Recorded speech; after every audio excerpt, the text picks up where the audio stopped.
Welcome back to Bonjour Sports Talk. Madeline Bergamani, Toomer, and Reed Fowler live on a Tuesday morning in New York City. If you ever need to step away from the TV and can't watch us on Prime Video, don't forget you can also listen to Sports Talk Live on AMP Monday through Friday, 8 a.m. to 8 p.m. Eastern. AMP is a live audio app. You can actually participate in the conversation as well. Just head over to the App Store and download AMP and follow at PV Sports Talk, or simply ask Alexa, hey Alexa, play Sports Talk on AMP. And then there you go. She'll be like, got you. Gotcha. My Alexa never hit me with a gotcha. Gotcha. One time my Alexa started giggling out of nowhere. And I was like, some scary stuff. girl. Oh, man. That is scary. Well, we'll leave Alexa away. We'll stop talking about Alexa because we got an even a more special guest than Alexa. Get out of here, Alexa. Pickleball Professional Association, Callie Jo Smith, turning pro in 2019, joins the show right now on Bonjour Sports Talk. Callie Jo, thank you for joining us today. Thanks for having me. I'm excited to be here. And you turned pro in 2019, and reading and just doing some research, you used to particularly not be a fan of pickleball, and you consider yourself a quote-unquote tennis snob. We have our own very own Renee Stubbs.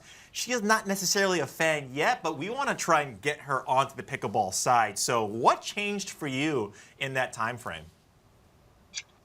Well, I got beat by some people that I never thought I should ever lose to. In fact, I would beat my husband in any other sport, and sorry, I should say any racket sport, and he beat me at any other sport that didn't include it or involve a racket. But pickleball was kind of a median between the two of us. And we were playing in this couple, and I kid you not, they had elbow braces, knee braces. I mean, we just graduated from college. So we thought pretty highly of ourselves. You know, we're athletes, we're college athletes. And they challenged us to a game. And we thought, oh my gosh, we're going to kill you. And we ended up getting killed by them. So we're like, what the heck? So look, you know, rematch. We're gonna actually try this time. So we thought, and we got slaughtered again. So after I lost, and I think they were in their, I thought they were a little older at the time, but I come to find out they were in their 50s. But for me, I'm like, okay, I will never lose again. And there must be more to this sport than I thought. And that's what fired me up to learn a little more about it, figure out the rules and the different shots of the game. Well, Callie, there is a lot to pickleball, and you happen to dominate you top 5 in 3 different divisions. What are the 3 different divisions? Like, how does that whole thing work out where you're playing the same game, but there's 3? How are the divisions? Please explain to us what they mean. So the 3 different divisions, so you have singles, mixed doubles, and women's doubles or gender doubles. So you have men's and women's doubles. I play all 3. Both are all singles, mixed. And mixed, you play with a female and a male partner. And then gender doubles, for me, I'll have a female partner, and the guys have a male partner. So it's pretty fun. They're all different. All are different strategies, and there's different shots for each one. So they're all unique in their own way, and that's why I think it's a great sport, because you can always learn something new, just like any sport, but it's just fun to keep learning and growing, and obviously getting exercise while you're out there.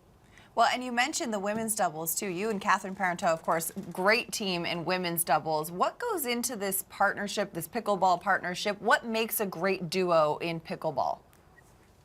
So Catherine was my 2021 partner. I'm currently partnered with Lucy Kovalova, and we've been partnered for about a year now. We kind of just fell into the relationship a little bit, and grew from our first tournament. In fact, we won our first tournament together, and I feel like there's been great chemistry ever since. We just click, and our games click. We are able to communicate on the court, and it's just, we have fun together. So I think when you're having fun, you're playing well, and you love your teammate, everything just goes smoothly, and it's great. It's just fun. Well, I can just tell, like, you love this sport. You love competing. I'm the same way as you. If I lose, or if my brother does something, or and he does it better than me, I instantly have to be better than him at whatever it is. That's how I learned how to snowboard. I was terrible at first. Anyway, this is about you. This is not about how bad of a snowboarder I was. But happy belated Mother's Day. You are a recent mother, and you're a mom of 2 kids, and it's so impressive to see like you've reached this level of success on the tour, and you're a full-time mom as well. How do you train? How do you find the time to train being a full-time mom? Well, well, first of all, I owe it to my husband who helps, who I guess he not allows me, but I actually married him because he wanted me to live my dreams, and he just wanted to support me, and he's stuck true to that since we were married. So because of him, I'm able to play, and he's my number one. But second, I mean, my day will start at sometimes 4 a.m. I'll get up at 4:15, go practice. I'll practice at 5 or a workout at 5 and then practice. Come home, help get the kids ready for school, or Kyle will get them ready for school. I'll make breakfast. Then I'll go out to another practice or workout, do some recovery, and then come home and cook dinner and help with homework and little family time. That's basically it. That's my day. Starts over and but I enjoy it. I love it. I feel like we're always running with our heads cut off a little bit, but we make it work and have found a pretty good balance with everything. So it's been fun. It's been a great journey and great experience. But without their support and my kids' support, I wouldn't be doing this. So you said you were a pickleball snob. I mean, a tennis snob. What would you tell a person who is really into tennis, who thinks pickleball is like this little game? What would you tell that person about, how would you tell them that how the game is special and how is it similar to tennis, or is it like, what would you tell that person to get them to be a pickleball player or try pickleball? I have tried and failed multiple times until a few years later, these people decide to try it and then fall in love with it like I did. So my advice to all the naysayers like me out there is pick up a paddle and try it. And you've got to play. It's got to be against competitive people. So former D1 athletes that played tennis, or someone that gives you that I guess makes you feel stupid, that makes you eat humble pie. And then you'll realize, okay, I got to work a little harder than I thought. There are some similarities that transfer over from tennis, like volleys, quick hands, ground strokes. But after that, I mean, there's resets, there's block volleys, there's different things that don't translate over that you do have to learn. So I would definitely say there's a learning curve. I would say it takes 6 months to a year of, I would say, hard work for really good tennis players that spent like 18 plus years playing tennis. But other than that, you can always keep learning. It is a different sport. There's similar strategies, but also different ones that you pick up on, different shots.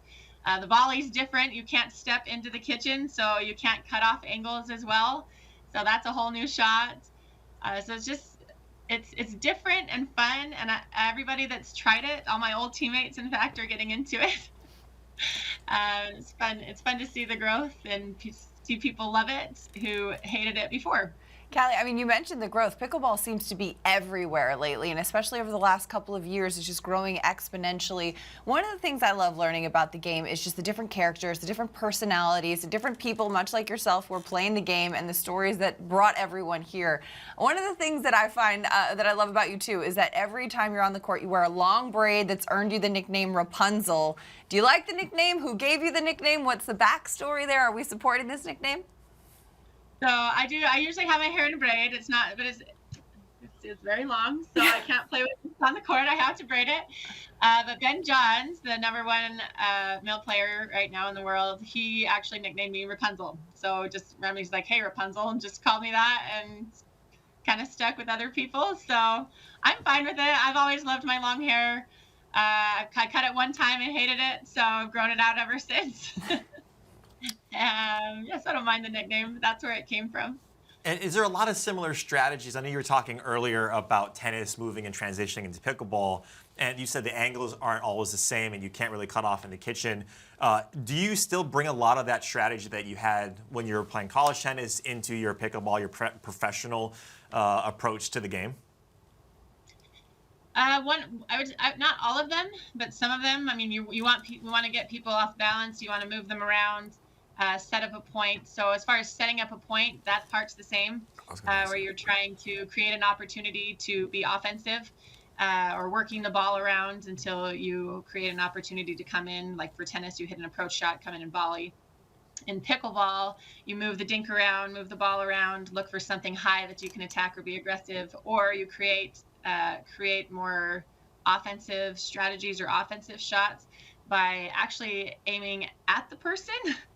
Because at the higher level of people's hands are so good that hitting it away from them, they're just too fast. And so you almost have to jam them and try to get it like at a shoulder or a hip. So they hit an awkward shot, and then you're able to counter and put it away. So that's different. Because in tennis, for me, it's like you hit it away from the person, you make them move until you win the point. So that's been a much different strategy that is pretty fun. I think it's faster. In tennis, everything is it feels smooth. So it feels like everything's in rhythm. It's all about the rhythm and staying on balance. And in pickleball, that smoothness can change so quickly, that rhythm. It can go from a smooth dink to all of a sudden it's pop, pop, pop, pop at the net. It can change in a second. And you're closer to it. You're a lot closer across the net. The ball seems like it's coming faster at you. So it's a fun game. I would say it's much different than you would think. You're into a lot of different things. I know you're on Instagram. You like doing fitness videos. What about those videos? Is there any similarity? Do you have pickleball stuff in the videos? Is there fitness for pickleball, or is this completely separate? When I first started, I was combining a little. So I like doing CrossFit workouts. I kind of like the HIIT workouts, especially being mom. I don't have a ton of time. So I kind of like the 20, 30 minutes, get that quick workout in.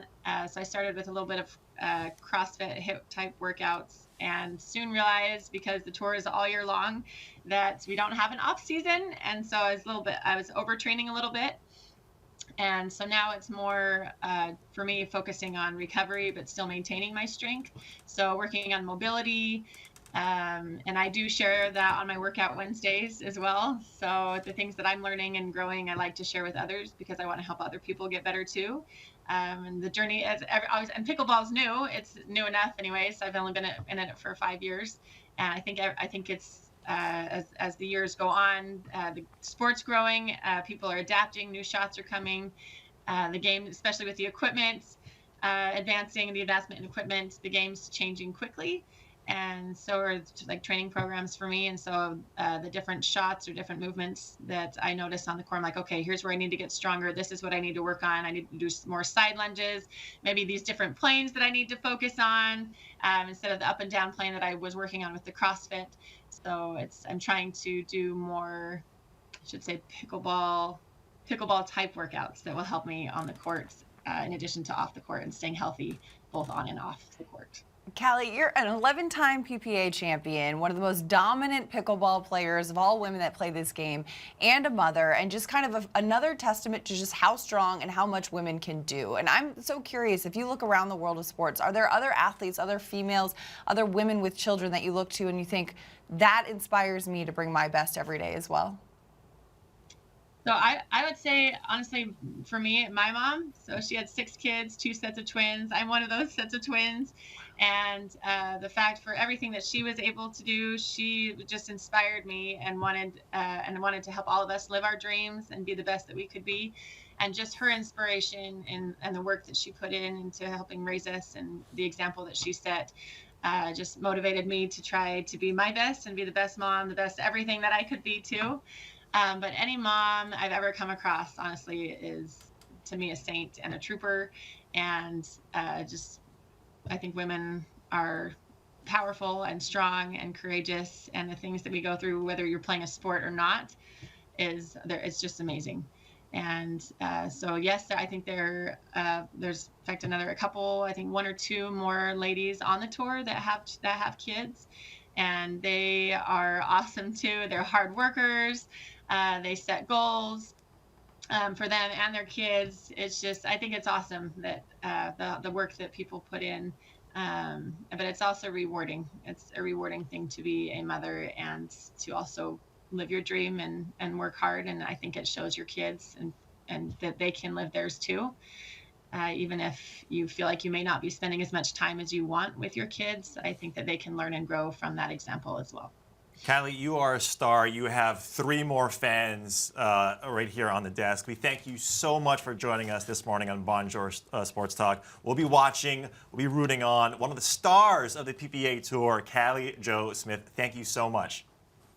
Thank you, and happy Mother's Day. Yeah, happy Mother's Day. That's Callie Jo Smith, the star, one of the stars of the PPA Tour. It's going to be so much fun to watch. Remember, this is a partnership here with Prime Video that we have with the PPA Tour. It's a lot of fun. I love this. Any new sport, it's going to be a ton of fun. Follow all of the athletes that we bring on our shows throughout the week. But we got much more show to go right here on Bonjour Sports Talk on Prime Video and AMP Radio. Monty Toomer, Madeline Burke, Reed Fowler, and Louis Asser, 7B. We'll be right back.